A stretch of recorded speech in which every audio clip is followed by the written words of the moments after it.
शुरू से ही उसने कुछ साइंस दिखाना शुरू कर दिया था कि समथिंग वाज नॉट राइट। पर 2011 में वो फॉर्मली डायग्नोज हुआ और तब लाइफ थोड़ी ज़्यादा ही चैलेंजिंग हो गई। एक्सेप्ट करने में कई बार लोग टाइम लगा देते हैं। जब तक मैं खुद अपने आप को एजुकेट नहीं करूँगी तब तक मैं अपने बेटे को सपोर्ट नहीं कर पाऊँगी। किसी को ऑटिज़म हो सकता है एंड वो ऑटिस्टिक बच्चा गिफ्टेड भी हो सकता है, हाईली टैलेंटेड भी हो सकता है, जो बाकी बच्चों से कई आगे हो, एजुकेशनली भी और बाकी सब चीज़ों में भी। यूजुअली पेरेंट्स एक्सेप्ट नहीं करते कि मेरे बच्चे में कोई प्रॉब्लम है। ऐसे कौन से रेड फ्लैग्स हैं जो पेरेंट्स को इंडिकेशन दें अगर उनके बच्चे में भी ऐसे कोई साइंस हैं?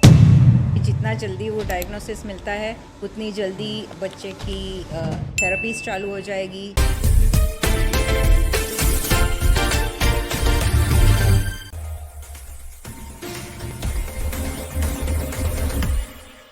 नमस्कार दोस्तों, आज का ये एपिसोड बहुत ही स्पेशल होने वाला है क्योंकि आज हम एक ऐसे टॉपिक लेकर आए हैं जिसके बारे में दुनिया भर में अवेयरनेस बढ़ने की बहुत ज़्यादा ज़रूरत है, जो है ऑटिज़म। हमारे साथ स्टूडियो में बनी हैं आज मिसेस मिनोती अय्यर, जिनका सफ़र मुंबई के ऑपरेशन थिएटर से ऑस्ट्रेलिया के स्पेशल एजुकेशन क्लासरूम तक एक extra ordinary, emotional, powerful and inspiring journey रहा है।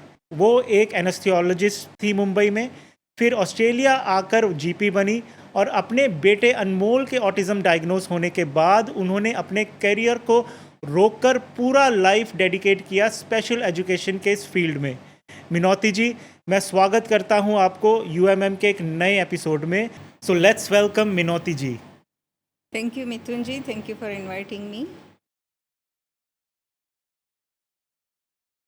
सो मिनोती जी, सबसे पहले मैं आपसे ये पूछना चाहूँगा कि आपकी journey from Mumbai to Australia as a doctor to motherhood and then changing your career, ये कैसी रही आपकी? मेरी जर्नी काफ़ी दिलचस्प रही, काफ़ी चैलेंजिंग रही। It seems like a long journey, पर मैं अगर शॉर्ट में आपको बताऊं तो it started when we moved to Australia in 2005। तो तब मैं एनेस्थेसियोलॉजिस्ट थी मुंबई में। मैं ऑलरेडी 10 साल प्रैक्टिस कर चुकी थी। यहाँ पर आके भी मैं अपनी एनेस्थेसियोलॉजी की कैरियर परस्यू करना चाहती थी, पर यहाँ पर आके एजुकेशनल डिफरेंसेस, कल्चरल डिफरेंसेस की वजह से मेरा बड़ा बेटा तब सिर्फ 6 इयर्स ओल्ड था और उसने जस्ट स्कूलिंग शुरू की थी। There was a big difference, he was not coping well. तो फिर मुझे थोड़ा ब्रेक लेना पड़ा अपनी एनेस्थेसियोलॉजी कैरियर से। फिर मैंने सोचा कि बच्चा मेरा प्रायोरिटी अगर है तो मैं क्यों ना मैं विद इन मेडिसिन कुछ और फील्ड ले लूँ जो मोर फ्लेक्सिबल हो, जो मुझे वर्क लाइफ बैलेंस दे। तो फिर मैंने जीपी के बारे में सोचा, जनरल प्रैक्टिस के बारे में, जहाँ मुझे फ्लेक्सिबल आवर्स मिल सकते हैं, स्कूल आवर्स में भी मैं प्रैक्टिस कर सकती हूँ। तो मैंने ऐसे शुरुआत की। तो एनेस्थेसियोलॉजी से मैं जनरल प्रैक्टिस पे शिफ्ट हुई सो दैट मैं वर्क लाइफ बैलेंस कर सकूं। मेरा बच्चा जब तक स्कूल में सेटल हो जाए और आगे बढ़े। मेरे हस्बैंड की भी नई नई जॉब थी, तो वो सर्जन है, तो वो भी सेटल हो जाए हॉस्पिटल में। फिर जब जनरल प्रैक्टिस करते करते करते 4 साल बीते तो मुझे मेरा सेकेंड प्रेगनेंसी हुआ और दूसरा बेटा हुआ इन 2008। शुरू से ही उसने कुछ साइंस दिखाना शुरू कर दिया था कि समथिंग वाज नॉट राइट। पर 2011 में वो फॉर्मली डायग्नोज हुआ और तब लाइफ थोड़ी ज़्यादा ही चैलेंजिंग हो गई। तो मैं जनरल प्रैक्टिस से भी थोड़ी थोड़ी पीछे हटने लग गई क्योंकि मैं नहीं कर पा रही थी जस्टिस मेरे फैमिली को और मेरे प्रोफेशन को, दोनों को। तो डॉक्टर्स भी फिर एडवाइस करने लगे कि इसको काफ़ी सारी थेरेपीज़ चाहिए होगी और मुझे समझ नहीं आ रहा था कि मैं क्या करूं। मैं अपनी कैरियर को प्रेफर करूं या फिर अपनी फैमिली को प्रेफर करूं। तो बड़ा मुश्किल डिसीजन था, बट एट दैट स्टेज मैंने डिसाइड किया कि मैं ब्रेक लूँगी और मैंने अपनी कैरियर को ब्रेक दिया और फोकस किया मेरे बेटे पर।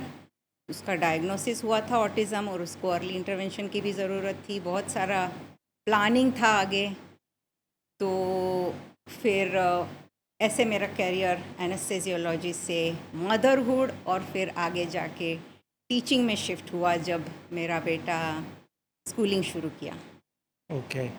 सो आपको जब आपका छोटा बेटा 3 साल का था तब डायग्नोस हुआ कि ही नीड्स सम अटेंशन, तो उस टाइम पे आपका रिएक्शन कैसा था? To start with as a mother मेरा रिएक्शन शॉकिंग था।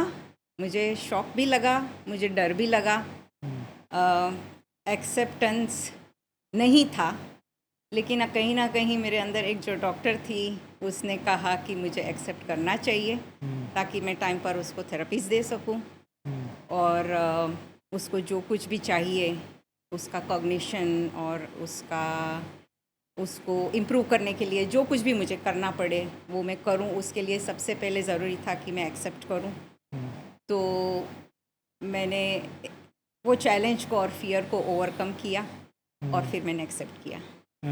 आई थिंक यही सबसे इम्पॉर्टेंट चीज़ है कि एक्सेप्ट करने में कई बार लोग टाइम लगा देते हैं, पर जब आपने एक्सेप्ट किया देन यू चूज़ कि भाई आपको अपने करियर को छोड़ के अपनी फैमिली को प्रायोरिटाइज करना है। So absolutely. इस सब के बीच में आपको फैमिली सपोर्ट रही, आपके हस्बैंड ने आपको सपोर्ट किया? मेरे हस्बैंड ने मेरे को सपोर्ट किया, बहुत ज़्यादा किया। आपने कहा he is a surgeon as well. हाँ, he is a surgeon. At that stage उनकी भी ऑस्ट्रेलियन डिग्री में उनको भी क्वालिफाई करना था क्योंकि उनकी जो इंडियन सर्जरी डिग्री थी वो यहाँ पे पैरेलल रिकग्निशन के लिए जो उनको फेलोशिप एग्ज़ाम लेनी होती है और उनकी सर्जन्स कॉलेज में रजिस्ट्रेशन करानी होती है और वो सब प्रोसेस भी चल रही थी। और उसके साथ साथ अगर मैं उनकी जर्नी भी रोक देती तो हम दोनों में से कोई भी नहीं आगे बढ़ पाता। तो मैंने सोचा कि उनको उनकी जर्नी में बढ़ने दूं और उन्होंने भी फिर मुझे सपोर्ट किया कि तुम आगे इन्फॉर्मेशन निकालो, थेरेपीज़ के लिए जो करना है वो करो, गवर्नमेंट के पास से हेल्प लो, सपोर्ट ग्रुप्स ढूंढे। उन्होंने मेरे लिए सपोर्ट ग्रुप्स ढूंढे तो मैं बाकी पेरेंट्स से जाके मिली और उनके साथ टाइम बिताया, उनकी जर्नी के बारे में पूछताछ की। फिर मुझे काफ़ी इन्फॉर्मेशन मिली बाकी पेरेंट्स से कि उन्होंने क्या किया, उनकी शुरुआत कैसे हुई, थेरेपीज़ उन्होंने कैसे सपोर्ट किया अपने बच्चे को। तो फिर मैंने भी उनके साथ कोलैबोरेट करते करते इन्फॉर्मेशन काफ़ी सारी निकाली और फिर मैंने भी अपने बेटे की थेरेपीज़ और सब शुरुआत की। सो इस तरह की सपोर्ट स्पेशली ऑस्ट्रेलिया में काफ़ी रहती है कि you get along with other people जो सिमिलर सिचुएशन में हैं, यू कैन टॉक, और गवर्नमेंट भी सपोर्ट रहती है। एंड मैं आपसे जस्ट क्यूरियसली मैं आपसे पूछना चाहता हूँ कि जो आपने हायर एजुकेशन की इसमें मास्टर्स इन स्पेशल टीचिंग में, वो चेंज आपने क्यों किया? Is that because of your I am sorry, आपके छोटे बेटे का नाम है अनमोल। अनमोल। सो अनमोल के डायग्नोस के बाद ऐसा माइंड चेंज हुआ कि देन यू थॉट कि मेरे को ये डिग्री करनी चाहिए and then change your career from GP to special teacher? Honestly to start with मेरा ऐसा कोई प्लान नहीं था कि मैं टीचिंग करूँगी या टीचिंग में कुछ एजुकेशन आगे डिग्री करूँगी, ऐसा कोई प्लान नहीं था। मुझे बस मेरा प्रोफेशन से ब्रेक लेना था और मुझे अर्ली इंटरवेंशन पे फोकस करना था ताकि मेरा बेटा का प्रोग्रेस जितना भी हो सके, he can thrive, he can do his best of his abilities. पर लेकिन जब मैंने इसकी शुरुआत की तो ज़रूरी था कि मैं एज अ पेरेंट मैं पेरेंट एजुकेशन भी लूँ क्योंकि जब मैं अपने आप को एजुकेट करूँगी मैं खुद समझूंगी कि ऑटिज़म क्या है, उसका इंटरवेंशंस क्या क्या होता है, क्या क्या पॉसिबिलिटीज़ होती है, उसके लिए आगे क्या क्या ऑप्शंस है, क्या क्या थेरेपी ऑप्शंस है, क्या क्या एजुकेशनल ऑप्शंस है। जब तक मैं खुद अपने आप को एजुकेट नहीं करूँगी तब तक मैं अपने बेटे को सपोर्ट नहीं कर पाऊँगी। तो इसके लिए मैंने इंटेंसिव पेरेंट एजुकेशन लिया। ऑटिज़म क्वींसलैंड करके एक यहाँ पर है ऑर्गेनाइजेशन, वो ऑटिस्टिक पेरेंट्स को, ऑटिस्टिक बच्चों के पेरेंट्स को बहुत सपोर्ट करती है। तो काफ़ी सारे पेरेंटिंग कोर्सेज देती है, काफ़ी सारे पेरेंटिंग वर्कशॉप्स देती है। मैंने वो सारे अटेंड किए।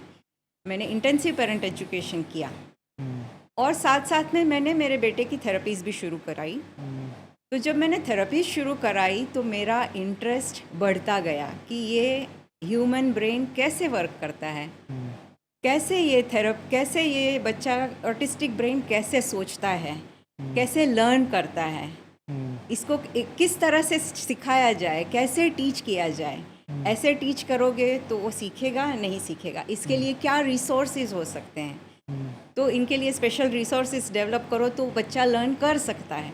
ये सब जब मैंने मेरे बेटे के साथ करते सीखा तो मैंने सोचा कि क्यों ना मैं अपना नॉलेज बाकी बच्चों के साथ भी शेयर करूं। तो फिर मैंने स्पेशल स्कूल में, लोकल स्पेशल स्कूल में वॉलंटियरिंग की टू स्टार्ट विथ। फिर वॉलंटियरिंग करते करते मुझे बहुत सेल्फ सेटिस्फेक्शन आने लगा कि मैं बाकी डिसेबल्ड बच्चों को भी हेल्प कर रही हूँ, मेरा नॉलेज अप्लाई हो रहा है वहाँ पर और उनकी हेल्प हो रही है और बच्चे सीख रहे हैं। और कहीं ना कहीं इससे किसी तरह की पॉजिटिव सेटिस्फैक्शन आपको अंदर से मिल रही थी, बहुत ज़्यादा। बिकॉज आपको at the back of your mind आपका पैशन मेडिकल फील्ड ही था।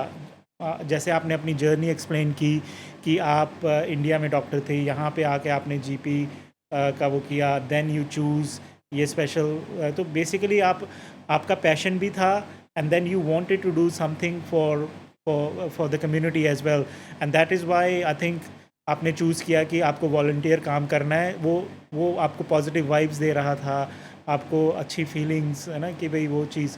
तो that is very inspiring journey. I think हमें सीखना चाहिए मिनोती जी से कि पॉजिटिव रहकर we can help a lot और हम काफ़ी चीज़ों से ओवरकम कर जाते हैं।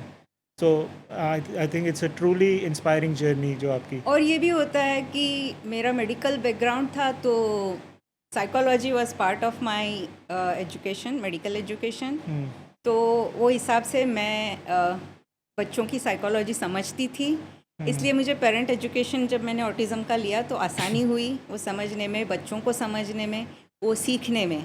और फिर जब मैंने स्पेशल स्कूल शुरू किया तो अगेन मेरा साइकोलॉजी का नॉलेज मुझे काम आया और मैं समझने लगी कि बच्चे कैसे लर्न करते हैं, उनको कैसे सिखाया जाता है, क्या रिसोर्सेज होते हैं। तो मेरा इंटरेस्ट बढ़ने लगा और तभी फिर मैंने अपनी टीचिंग कैरियर के बारे में सोचा। सो वाओ, सो आपने साइकोलॉजी भी पढ़ी है? Psychology was one of the subjects as Oh, जब मैंने okay. मेडिसिन किया तब।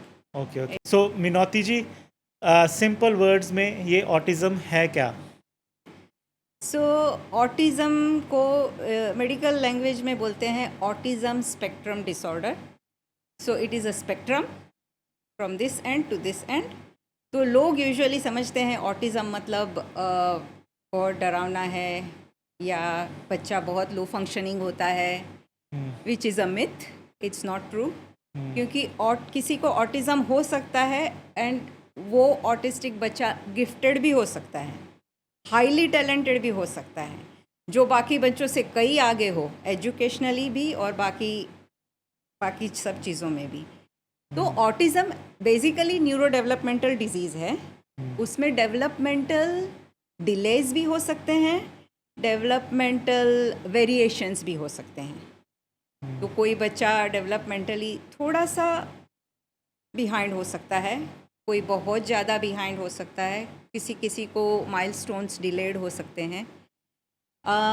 पर ओवरऑल मैं इतना ही कहूँगी कि ऑटिज़म एक बड़ा वाइड स्पेक्ट्रम है, जहाँ पे एक बच्चा हाईली गिफ्टेड भी हो सकता है और एक बच्चा लो फंक्शनिंग, इंटेलेक्चुअली इम्पेयर्ड ऐसा भी हो सकता है। तो आप अपने बच्चे को असेस करवाएं, आप अपना बच्चा वो स्पेक्ट्रम में कहाँ है, ये एंड पे है या ये एंड पे है, ये जानें ताकि आप उसको राइट अमाउंट ऑफ हेल्प दे सकें। आपने बीच में बोला कि अर्ली इंटरवेंशन, सो क्या आप इसको एक्सप्लेन करेंगे? What does that mean? Early intervention is basically helping your child at a very early stage. And early stage is as early as, can be as early as 1.5 years earlier the better, up until 6.5 to 7 years, क्योंकि वो face में जो human brain होता है वो maximum absorb कर सकता है, मैक्सिमल मोल्डेबल होता है और मैक्सिमम सीखने के काबिल होता है। तो तुम अगर इंटेंसिव थेरेपीज़ देते हो राइट चैनल में, अगर तुम अपने बच्चे को गाइड ले जाते हो तो वो बच्चा अपनी मैक्सिमम कैपेसिटी पे रीच कर सकता है। और बहुत सारे ऑटिस्टिक बच्चे स्पेशल एजुकेशन में नहीं जाके मेन स्ट्रीम स्कूल्स में भी थ्राइव करते हैं, अगर उनको राइट टाइम पे राइट अर्ली इंटरवेंशन मिले तो यहाँ पे लोग मतलब पेरेंट्स गलती कहाँ पे करते हैं कि वो अर्ली इंटरवेंशन एक्सेप्टेंस मतलब लोग एक्सेप्ट नहीं कर पाते। यूजुअली पेरेंट्स एक्सेप्ट नहीं करते कि मेरे बच्चे में कोई प्रॉब्लम है, तो वो डिनाई करते रहते हैं। 1 साल 2 साल कुछ parents school main stream school में भेज देते हैं, फिर टीचर्स से भी कंसर्न्स आना शुरू कर देते हैं। जब टीचर्स भी कंसर्न्स एक्सप्रेस करते हैं तब फिर पेरेंट्स सोचने लगते हैं कि हाँ शायद कुछ प्रॉब्लम है मेरे बच्चे में और मैंने शायद कुछ करना चाहिए। बट बाय देन यूजुअली वो लेट हो जाता है, क्योंकि जब बच्चा शुरू करता है प्रेप और ईयर 1 लेवल में, जब कंसर्न्स टीचर्स एक्सप्रेस करते हैं, बाय देन द बच्चा is already 5 years to 6 years, वो अर्ली इंटरवेंशन फेज चला जाता है, मोस्ट ऑफ इट चला जाता है। तो इसका रीज़न क्या है कि इज़ दैट कि सोसाइटी का प्रेशर है या फैमिली प्रेशर, इसका क्या रीज़न है कि ये मतलब वो एक्सेप्ट नहीं कर पाते या एक्चुअली दोनों, बोथ पेरेंट ने, कोई भी पेरेंट ये नहीं सोचता कि मेरे बच्चे में प्रॉब्लम है। अगेन ह्यूमन साइकोलॉजी, तो एक्सेप्टेंस नहीं आता है। और उनको ये भी होता है कि सोसाइटी में लोग क्या बोलेंगे कि हाँ तुम्हारा बच्चा नॉर्मल नहीं है, तुम्हारा बच्चा बाकी बच्चों जैसा नहीं है, कुछ अलग है, कुछ डिफरेंट है, मैं कैसे मिलूँगी लोगों से, कैसे मिलूँगी जुलूँगी। तो ये एक फ़ियर सा होता है, कॉन्शियस फ़ियर, एंग्जाइटी सा होता है पेरेंट्स को। तो इसकी वजह से भी कई बार पेरेंट्स डिनाई करते हैं ये फैक्ट कि उनका बच्चा कुछ डिफरेंट है और उन्हें हेल्प की ज़रूरत है। तो मैं पेरेंट्स को सिर्फ इतना कहना चाहती हूँ कि प्लीज़ आप डिनाई ना करें, टीचर्स का कंसर्न्स आने तक वेट ना करें। जब डॉक्टर्स ने कुछ कंसर्न एक्सप्रेस किया या तुमने खुद नोटिस किया, प्लीज़ इमीडिएटली वो फैक्ट को एक्सेप्ट करें कि तुम्हारा बच्चा कुछ डिफरेंट है और उसे हेल्प की ज़रूरत है। और please seek help, there is heaps of help available around in the community. बहुत सारे सपोर्ट ग्रुप्स है, पेरेंटिंग ग्रुप्स है, ऑटिज़म क्वींसलैंड है, और बहुत सारे कम्युनिटी हेल्थ ऑर्गेनाइजेशंस भी है जहाँ पे थेरेपीज़ टू स्टार्ट विथ, अगर तुम्हारे पास फंडिंग ना हो तो थेरेपीज़ की शुरुआत की जा सकती है at that early phase, and that is really helpful for your child. तो हम ये सारे लिंक्स जो ऑर्गेनाइजेशंस हैं अपने डिस्क्रिप्शन में डाल देंगे। अगर कोई भी इसको रीच आउट करना चाहे तो वो कर सकता है सपोर्ट के लिए। Thank you. सो मिनौती जी, आपने कहा कि अनमोल का डायग्नोसिस 3 साल की एज में हुआ। सो ऐसे कौन से साइंस थे या सिम्टम्स थे जिससे आपको लगा कि इसको चेक करवाना चाहिए स्पेशलिस्ट से? सो उसके बेसिकली सारे माइलस्टोन्स जो होते हैं पीडियाट्रिक्स, लाइक मुझे, क्योंकि मैं मेडिकल बैकग्राउंड से हूँ, मुझे पीडियाट्रिक नॉलेज है, और मैं कहती हूँ कि सारे पेरेंट्स को पीडियाट्रिक माइलस्टोन्स पता होने चाहिए कि कौन से एज में क्या माइलस्टोन अचीव होना चाहिए। तो मैंने नोटिस किया कि उसके माइलस्टोन्स डिलेड थे, लाइक 3 साल का बच्चा, 2 साल में बच्चे एटलीस्ट सेंटेंसेस बोलते हैं, बेसिक कन्वर्सेशंस कर पाते हैं। तो मेरे बेटे की स्पीच नहीं थी, he was at a stage where he could at the age of 3 years वो सिर्फ वर्ड्स में बात कर सकता था। तो दैट वाज प्रीटी कंसर्निंग। तो मैंने और मेरे हस्बैंड ने सोचा कि इसको असेस कराना चाहिए, तो हमने to start with speech therapist से असेस कराया, और फिर स्पीच थेरेपिस्ट ने हमें एडवाइस किया कि इसको फॉर्मली जो क्राइटेरियाज़ होता है, ऑटिज़म डायग्नोसिस का क्राइटेरिया होता है, वो पीडियाट्रिशियन के पास होता है, तो आप पीडियाट्रिशियन के पास ले जाएं और इन डेप्थ असेसमेंट कराएं इसका और डायग्नोसिस कराएं। तो फिर हम उसे पीडियाट्रिशियन के पास लेके गए, पीडियाट्रिशियन ने इन डेप्थ असेसमेंट किया और उसमें काफ़ी सारी चीज़ें पता चली, जैसे कि स्लीप डिस्टर्बेंसेस होते हैं ऑटिज़म में। तो मेरे बेटे को भी वो बराबर फिट हो रहा था वो क्राइटेरिया, क्योंकि he had very poor sleep. रात में 2 बजे 3 बजे उठ जाता था वो, तो वो बैठ रहा था। फिर सोशल इंटरेक्शन उसकी काफ़ी पुअर थी। बाकी बच्चे अगर जब हमारे घर पे विज़िट करते थे तो वो इंटरेक्ट नहीं करता था बाकी बच्चों के साथ, पैरेलल प्ले करता था। तो एक 3 साल का बच्चा काफ़ी इन्वॉल्वमेंट कम थी। सोशल होता है, काफ़ी फ्रेंडशिप कर लेता है बाकी बच्चों के साथ। So that was lagging behind. और ईटिंग हैबिट्स बाकी बच्चों की जो होती है, दे ईट वेरी फूड। काफ़ी सारे बच्चों को इन जनरल खाने पीने में काफ़ी इंटरेस्ट होता है और अलग अलग चीज़ें ट्राई करते हैं वो। लेकिन मेरा बेटा काफ़ी फसी ईटर था, तो स्पेसिफ़िक चीज़ें ही खाता था और स्पेसिफ़िक टेक्सचर में ही खाता था। उसकी च्यूइंग ठीक नहीं थी। तो ऐसे काफ़ी सारे चीज़ें थी जो पीडियाट्रिशियन से मिलने के बाद हमको लगा कि हाँ, ये सब कुछ ऑटिज़म के क्राइटेरिया में आते हैं। और फिर हमको फॉर्मल डायग्नोसिस भी मिला पीडियाट्रिशियन से। सो आपने इसमें मास्टर्स भी की है और अभी आप एज अ टीचर भी काम कर रहे हैं एक स्पेशल स्कूल में। सो आपके हिसाब से ऐसे कौन से रेड फ्लैग्स हैं जो पेरेंट्स को इंडिकेशन दें, अगर उनके बच्चे में भी ऐसे कोई साइंस हैं तो उनको कंसर्न दिखाना चाहिए? ऐसे कौन सी चीज़ें हैं? सोशल इंटरेक्शन, बाकी बच्चों के साथ तुम्हारा बच्चा कैसे इंटरेक्ट करता है देखो। At home how is he eating, सब कुछ खाता है नहीं खाता है, कुछ स्पेसिफिक प्रेफरेंसेस है उसके ईटिंग में। Sleep very important. Usually autistic बच्चों को स्लीप डिस्टर्बेंसेस होते हैं, वो काफ़ी लेट सोते हैं या फिर जल्दी सो जाते हैं लेकिन मिडिल ऑफ द नाइट में उठ जाते हैं। कुछ कुछ बच्चे सो के उठते हैं, कुछ कुछ बच्चे दिन में सो जाते हैं लेकिन रात में जागते हैं। तो ये एक नोटिस करना चाहिए। और फिर बाकी तो आई कांटेक्ट, ऑटिस्टिक बच्चे, हाई फंक्शनिंग ऑटिस्टिक बच्चे आई कांटेक्ट कर लेते हैं पर उनमें बाकी सिम्टम्स दिख जाते हैं। कुछ बच्चे आई कांटेक्ट नहीं भी करते हैं तो वो भी नोटिसेबल हो जाता है। जब बच्चा बात करता है तो वो कहीं और ऐसे देख के बात करता है, आँख नहीं मिला पाता है। That is also a sign कि तुमको इंडिकेट करे कि हाँ कुछ प्रॉब्लम है और शायद मैंने असेसमेंट कराना चाहिए। अब मैं ये बोलूँगी कि अगर तुम खुद नोटिस करते हो, अगर तुम अपने आप को एजुकेट करते हो पेरेंट्स, तो तुम्हें फिर जल्दी पता चलेगा और फिर तुम्हें टीचर्स की कंसर्न करने ज़रूरत नहीं पड़ेगी कि तुम टीचर्स के कंसर्न एक्सप्रेस करें, तब तक वेट करो। तुम खुद ही अपने आप को एजुकेट करो और तुम खुद ही पिकअप करो कि जल्दी से अपने बच्चे को असेस करवाओ और डायग्नोस करवाओ और उसको जो हेल्प चाहिए वो ऑफ़र करो। सो आपके हिसाब से जितना जल्दी the early it get diagnose उतना बेटर है? उतना बहुत ज़्यादा बेटर है, बहुत मायने रखता है, क्योंकि जितना जल्दी वो डायग्नोसिस मिलता है उतनी जल्दी बच्चे की थेरेपीज चालू हो जाएगी। स्पीच थेरेपी बहुत ज़रूरी है कम्युनिकेशन के लिए।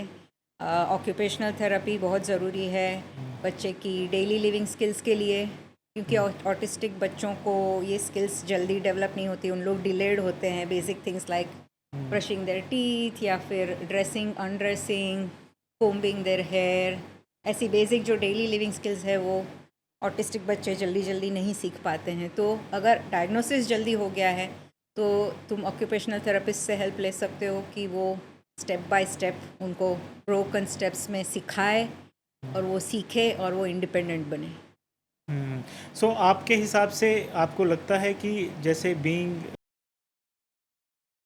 यहाँ पे अवेयरनेस ज़्यादा है, फैसिलिटीज़ ज़्यादा है, अगर हम कंपेयर करें बैक इन इंडिया, वहाँ पे अगर कोई इस तरह का डायग्नोसिस होता है वहाँ पे फैसिलिटीज़ कैसी हैं और पेरेंट्स वहाँ पे इस चीज़ को कैसे लेते हैं, इसके बारे में आप कुछ कहना चाहेंगी? इंडिया में पेरेंट्स का एक्सेप्टेंस अच्छा नहीं है, क्योंकि पेरेंट्स कुछ नोटिस कर भी लेते हैं तो इग्नोर करते हैं या ये कह देते हैं कि कोई बात नहीं, मेरा बेटा पिकअप कर लेगा। हम्म, तो ये एक बात है कि एक्सेप्टेंस यहाँ ज़्यादा है, प्रॉबेबली बिकॉज अवेयरनेस यहाँ ज़्यादा है। तो पेरेंट्स की ऑटिज़म अवेयरनेस ज़्यादा है, तो नॉलेज ज़्यादा है, तो जल्दी से पिकअप करते हैं और एक्सेप्ट भी कर लेते हैं। तो यहाँ के पेरेंट्स हेल्प ऑफर कर पाते हैं अपने बच्चों को एट अर्ली स्टेज। और फाइनेंशियल पॉइंट एक है कि इंडिया में फाइनेंशियल हेल्प शायद इतनी नहीं मिलती है, तो पेरेंट्स को जो कुछ भी थेरेपीज़ या हेल्प लेनी पड़ती है, मेडिकल हेल्प, वो आउट ऑफ पॉकेट एक्सपेंडिचर से लेनी पड़ती है। जबकि यहाँ पे काफ़ी सारी गवर्नमेंट फंडिंग, काफ़ी सारे ऑप्शंस अवेलेबल है, कम्युनिटी हेल्थ सेंटर्स है जहाँ पे थेरेपिस्ट्स होते हैं, तो फाइनेंशियली यहाँ पे आसान हो जाता है। That may be another reason कि पेरेंट्स यहाँ एक्सेप्ट कर लेते हैं जल्दी असेसमेंट कराने के लिए और थेरेपीज़ कराने के लिए। सो मिनौती जी, मैं आपसे पूछना चाहूँगा, ये ऑटिज़म होता क्यों है? लाइक ये ओरिजिनेट कैसे होता है? क्या मतलब हम इसे रोक सकते हैं या किसी का कंट्रोल इस पर है? नहीं, बेसिकली ऑटिज़म का कंट्रोल किसी पर नहीं है, क्योंकि ये क्यों होता है ये अभी तक इसकी रिसर्च चल रही है। रिसर्चर्स ने डिफरेंट थियोरीज बताई है कि ये क्यों, पॉसिबल कॉजेज़ बताए हैं, पर अभी तक कोई ठोस एविडेंस नहीं मिला है कि ये एक्चुअली क्यों होता है। तो उसमें से एक रिसर्चर्स ने बताया है कि जेनेटिक फैक्टर काम करता है। पेरेंट्स की जेनेटिक्स में से कुछ ऐसी म्यूटेशन होके जब बच्चा बनता है तो वो बच्चे को ऑटिज़म हो सकता है। दूसरा ये बताया है कि कुछ एनवायरमेंटल फैक्टर्स हो सकते हैं जो ऑटिज़म कॉज कर सकते हैं। जैसे इन्वायरमेंटल फैक्टर्स का मतलब? जैसे फूड हैबिट्स है, लाइक अभी फूड क्वालिटी भी चेंज हो गई है। रिसेंटली ऑटिज़म डायग्नोसिस बहुत बढ़ रहा है, क्योंकि आप देखेंगे कि बाज़ार में प्रोसेस्ड फूड्स काफ़ी मिलते हैं, पैकेज फूड। मदर जब प्रेग्नेंट होती है तो काफ़ी सारे फूड ऐसे खा लेती है विदाउट हर नॉलेज, जो जिसमें एडिटिव्स हो या प्रिजर्वेटिव्स हो। तो ये सब कुछ अफेक्ट करता है प्रेगनेंसी में ही नहीं, लेकिन बच्चा जब पैदा होता है और फिर बच्चा जैसे बढ़ते जाता है, तो बच्चा जब खाता है तो उसकी फूड हैबिट्स क्या है वो भी बहुत मायने रखती है। क्योंकि अगर बच्चा एडिटिव्स, प्रिजर्वेटिव्स वाले प्रोसेस्ड फूड खाता है तो कभी कभी वो जो बॉर्डर लाइन ऑटिज़म होता है वो डिग्रेस भी हो सकता है। अच्छा, उसकी खाने की हैबिट से? हाँ, ऐसा रिसर्च में पता चला है। ठोस एविडेंस नहीं मिला है, लेकिन वन ऑफ द थियरीज जो रिसर्चर्स ने बताई है वो ये भी है। और जो पैकेज फूड आप बोल रहे हैं कि जो package food with preservatives and additives, तो एक पीडियाट्रिशियंस भी और रिसर्चर्स ने ये भी बताया है कि अगर बच्चे का फॉर्मल डायग्नोसिस हुआ है तो आप प्लीज़ प्रिजर्वेटिव वाला फूड अवॉइड करें, ताकि बच्चा डिग्रेस ना हो या उसका ऑटिज़म जो लेवल पे है वही लेवल पे बना रहे। सो मिनौती जी, मैं आपसे एक और चीज़ पूछना चाहूँगा कि किसी भी पेरेंट्स को अगर उनके बच्चे के लिए कोई थेरेपिस्ट चूज़ करना है तो किन किन चीज़ों का ध्यान उनको देना चाहिए? तो कैसे थेरेपिस्ट चूज़ किया जाए? तो ये तो डिपेंड करता है कि उनके बच्चे को क्या चाहिए, किस चीज़ में हेल्प चाहिए। अगर बच्चा कम्युनिकेशन में पुअर है तो उसको स्पीच थेरेपी चाहिए, तो स्पीच थेरेपिस्ट की खोज करनी चाहिए, राइट स्पीच थेरेपिस्ट, कोई एक्सपीरियंस्ड। अगर बच्चे को सेल्फ हेल्प स्किल्स चाहिए या इमोशनल रेगुलेशन चाहिए या फिर एजुकेशन रिलेटेड कोई हेल्प चाहिए, तो ऑक्यूपेशनल थेरेपिस्ट को अप्रोच करना चाहिए, क्योंकि occupational therapist can help in socio emotional regulation, developing social skills, developing self help skills like brushing teeth या फिर ड्रेसिंग एंड अनड्रेसिंग। ये सब चीज़ें छोटी छोटी लगती है, लेकिन जब बच्चा स्कूल स्टार्ट करता है तो ये सब चीज़ें बहुत मायने रखती है। ये सब चीज़ों में बच्चा इंडिपेंडेंट होना चाहिए, तभी वो स्कूल के लिए रेडी हो पाएगा इंडिपेंडेंटली, अपने पेरेंट्स पे डिपेंड नहीं करेगा। तो अगर ये सब चीज़ों में तुम्हें हेल्प की ज़रूरत है, तुम्हें ऑक्यूपेशनल थेरेपिस्ट को अप्रोच करना चाहिए। कुछ ऑटिस्टिक बच्चों को बिहेवियरल इश्यूज़ होता है, तो अगर तुमको बिहेवियरल इश्यूज़ है तो तुम्हें साइकोलॉजिस्ट को अप्रोच करना चाहिए, क्योंकि साइकोलॉजिस्ट को पता होगा कि कौन से बिहेवियर का क्या फंक्शन है। अगर ये बच्चा ऐसा बिहेव कर रहा है तो क्यों कर रहा है, क्या पॉसिबिलिटीज़ हो सकती है और उसको कैसे ट्रीट किया जा सकता है, उसके लिए क्या रिसोर्सेज चाहिए होंगे। तो अगर बिहेवियरल इश्यूज़ है तो तुम्हें बिहेवियर थेरेपिस्ट को अप्रोच करना चाहिए। तो तुम्हारे गोल्स पहले फॉर्म करो, तुम्हारे बच्चे को किस चीज़ में हेल्प चाहिए। तुम्हारे अगर गोल्स क्लियर होंगे तो तुम्हें थेरेपिस्ट चूज़ करने में बहुत आसानी होगी। That's good to know. So Minoti ji, इसी के साथ हम स्टार्ट करेंगे रैपिड फायर राउंड, जिसमें आपको मैं सिर्फ एक क्वेश्चन पूछूंगा और आपको सिंपल वर्ड्स में, आपको एक या दो वर्ड्स में उसका आंसर देना है विद इन 3 सेकेंड्स। ठीक है, let's start. Autism in one word. Differently abled. Stronger mother और doctor version of you. Stronger mother. That's nice. One myth that must end today. Autism is not a disability. Okay. One thing every autistic child needs. Love and acceptance. Okay. So your message to the parents whose kids got recently diagnosed with autism. Accept the diagnosis, educate yourself, and offer your child the help in early phase. So Minoti ji, any proud moment as a mother आप share करना चाहें? ज़रूर, मैं बहुत सारे proud moments मैंने feel किए हैं मेरी जर्नी में। लाइक लोगों को मिथ होता है कि अगर बच्चा स्पेशल स्कूल में पढ़ रहा है तो वो ये नहीं कर सकता, वो ये नहीं कर सकता। जैसे मेरे बेटे के लिए बोला गया था कि वो कभी बाइक राइड नहीं कर पाएगा, पर वो बाइक राइड करता है। Okay. मेरे बेटे के लिए बोला गया था कि वो स्विमिंग नहीं सीख पाएगा, उसको स्पेशल इंस्ट्रक्टर चाहिए होगा, लेकिन वो स्विमिंग करता है और उसको कोई स्पेशल इंस्ट्रक्शंस नहीं दिए, उसने खुद सीखा, देख देख के सीखा। ही is a learner, he could, and when he स्वेम for the first time it was a really proud moment for me. मेरे बेटे को बोला गया था कि वो कैंप नहीं अटेंड कर सकता क्योंकि वो इंडिपेंडेंट नहीं है, he is semi independent, but with help उसने 3 नाइट्स कैंप अटेंड की। That was a very proud moment for me. तो ऐसे कई सारे प्राउड मोमेंट्स मैंने अपने जर्नी में फील किए हैं उसके लिए। बट आई थिंक यहाँ पे पेरेंट्स का सपोर्ट भी उतना ही इम्पोर्टेंट है, क्योंकि आपका भी इसमें सपोर्ट रहा होगा कि भाई यू वांटेड कि वो करे और you wanted, definitely you I encouraged would them. Like to tell the parents that please please believe in your child, he can, just believe in your child, he can do it.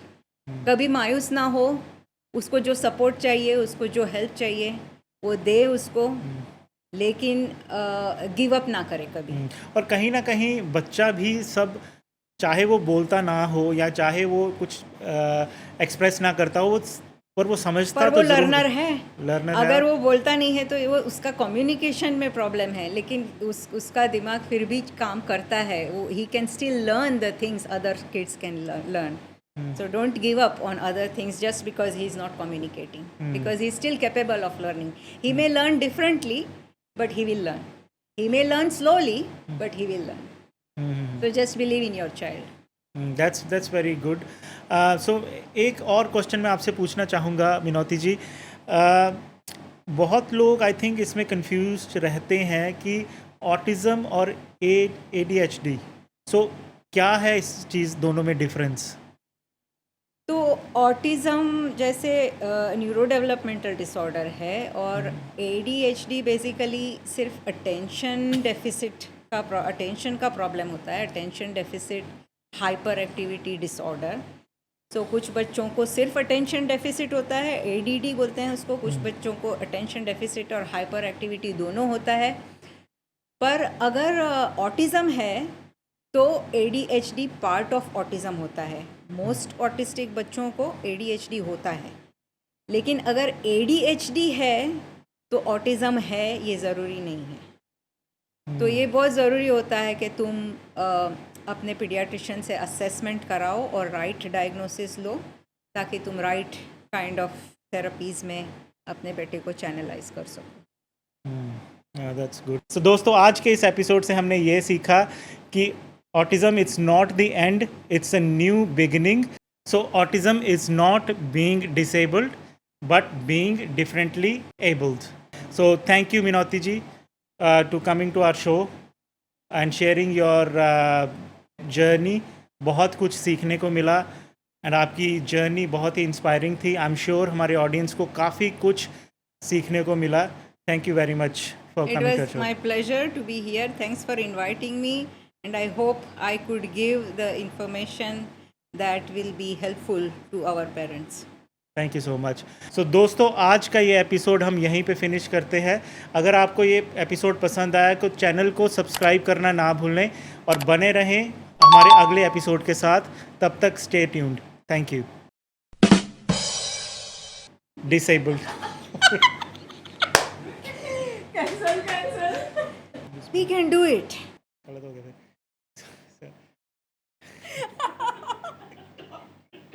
नहीं, diagnose तो आपको हुआ, आपने किया, मतलब diagnose. अरे कहना क्या चाहते हो? मेरे को डायग्नोज करा दिया। आपको डायग्नोज हुआ? मेरा डायग्नोज नहीं हुआ, मेरे बेटे का हुआ।